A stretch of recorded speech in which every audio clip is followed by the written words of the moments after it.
네, 안녕하세요. 조사 이승태TV의 이승태 변호사입니다. 요즘 부동산 경기가 너무 안 좋습니다. 그러니까 정말 사실은 이게 풀리지를 않아요. 서울은 좀 뭐 그래도 뭐 집값이 오른다고도 하는데 지방은 말할 것도 없고 너무 많이 떨어지고, 문제는 시행사들이 예전에 분양했던 물건들이 소진이 안 돼요. 팔리질 않고 다 미분양 상태로 남아있고, 그러다 보니까 분양을 받았던 사람들이 계속해서 분양 계약을 해지하거나 취소하는 일들이 많이 벌어지고 있어서, 사실은 부동산 경기가 침체되면 거래가 안 되니까 관계된 사람들도 힘들지만 건설사라든지 또 시행사들이 또 힘들어져서 여러 가지 사회적으로 좀 침체되는 문제가 연쇄적으로 생기는 것 같아요. 이 경우에는 이상하게 아마 중도금 대출이 원래 시공사가 지급 보증을 해서 해주는 그 옵션이 없었던 것 같아요. 그러니까 이 중도금 대출은 우리가 알선해주면 중도금 대출 될 수 있다라고만 얘기를 했던 거예요. 근데 이분이 처음에 뭐라 그랬냐면, 분양받으신 분이 나는 지금 요가 강사고 한데 이거 지금 돈이 없어요. 그래서 이거 다 중도금 대출이 안 나올 수도 있는데 일종 소득도 없고 그렇게 고정적으로 들어온 소득이 많지도 않고 하니까 괜찮다 살아라고 했더니 나중에 보니까 대출이 안 되는 거예요. 이 경우 어떻게 하겠느냐? 여러분들의 생각은 어떠세요? 이 경우에 계약을 취소해 주는 게 맞습니까? 아니 없었던 것으로 해주는 게 맞습니까? 아니면 당신이 어쨌든 그 중도금 대출이라고 하는 거는 당신 사정이잖아. 그런데 우리는 알선까지 해줬는데 안 된 거는 나는 되는 줄 알고 당신한테 파는 거고, 그다음에 그 정도는 뭐 이게 우리가 물건을 속인 것도 아닌데 계약을 해제시켜줘야 되나? 그러니까 당신 잔금 다 내놔, 이렇게 된 거예요. 그러다 보니까 누구 말이 맞다고 생각하시는지 한번 생각해 보시면서 이 판결을 한번 볼게요.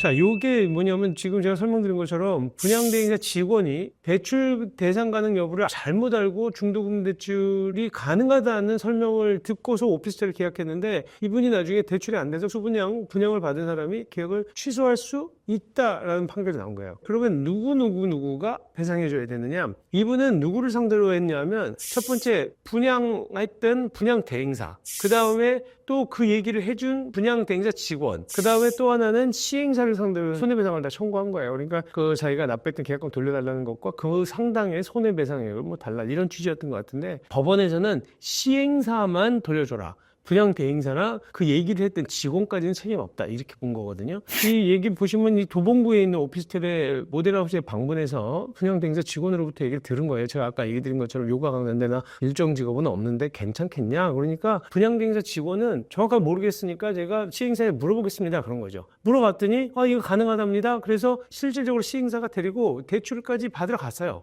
그랬는데 대출 신청을 했는데 실패한 거예요, 대출이. 그러니까 이제 그때서야 이제 그 A가 분양 계약 체결 당시에 대출금이 나올 수 있다는 얘기를 듣고 계약을 체결한 것인데, 이 부분에 대해서 설명이 잘못됐기 때문에 나는 이거 착오가 없었으면 계약하지 않을 것이다, 그러니까 계약을 취소하겠다라고 하면서 소송을 냈는데, 법률상으로는 이게 손해배상이냐 아니면 취소가 되면 계약이 처음부터 없었던 게 되는 거거든요. 그럼 내가 냈던 분양 납부했던 계약금 있잖아요. 그 계약금하고 관련된 이제 비용들을 이제 반환을 하라라고 하는 건데, 이제 그거를 어떻게 구성하느냐에 따라 달라요. 어쨌든 손해배상으로 이분은 청구를 했고요. 그래서 이제 법원에서는 이 부분에 대해서는 뭐라고 판단을 한 거냐면, 지금 뭐 분양대행사 직원이나 시행사에서 그런 얘기를 안 해줬다면 난 계약을 안 했을 텐데, 이 착오에 의해서 계약을 한 거고, 그 착오의 내용은 중대한 부분에 대한 착오이기 때문에 이거는 계약을 취소할 수 있다. 그러니까 이 부분이 제가 지금 용어가 계약을 해제한다, 취소한다, 그 다음에 이게 손해배상을 해야 되는 부분이냐, 고지의무를 위반해서 뭐 아니면 기망한 것이냐,